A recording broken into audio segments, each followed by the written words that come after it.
Sir আপনার identity? আমি range officer ওটি।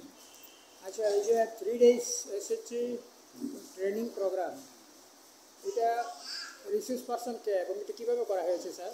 চন্দ্রদেব জমাতিয়ার ট্রেনার্স। আচ্ছা, এটা থাইল্যান্ড বাড়ি তেন্তুই লোকের, এখানে অভিজ্ঞ একজন ট্রেনার। এবং আমরা 4টা এসএসজি এখানে ইয়ে করছি আজকে।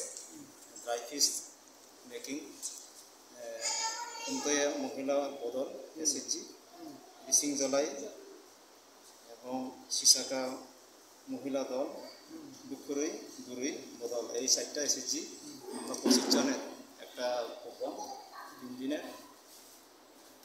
আচ্ছা স্যার, এটা যদি তারা করতে যায় তাহলে তো ক্যাপিটালের প্রয়োজন হবে না?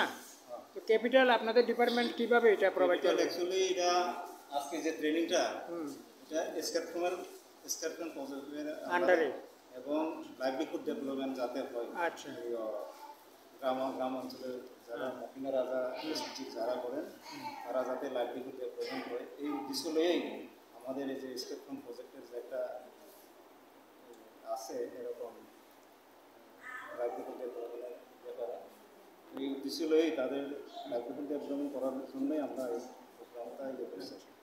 স্যার তারা জানেনি কোথায় কাঁচামাল পাওয়া যাবে? হ্যাঁ, তারা যদিও জানছে এখন ট্রেনিংয়ের পরে, আগে তো জানতো না। আচ্ছা, তেলেমারা থেকে পাওয়া যায় কাঁচামাল। তাহলে স্যার তারা কি বাড়ি করে করবে? হ্যাঁ, যার যার এসএসজি এরিয়াতে করবে। আচ্ছা, তো ম্যাক্সিমাম তো জমাতিয়া কমিউনিটি না? জমাতিয়া আছে, মৌসুম আছে। আচ্ছা, আর ব্রাদার আপনি কি ট্রেনার? কীরকম মনে হয় আপনার, তারা পারবেন এটা প্রজেক্ট? আচ্ছা আচ্ছা, তো তাদেরকে লোন কবে প্রোভাইড করা হবে? লোন আমি তো ভালো করে হয়তো পারি স্যার চালাবো। আচ্ছা, আমি তো শুধু ট্রেনার পাইছি। কতটা টিমকে ট্রেন করেছেন? টিম তিনটা।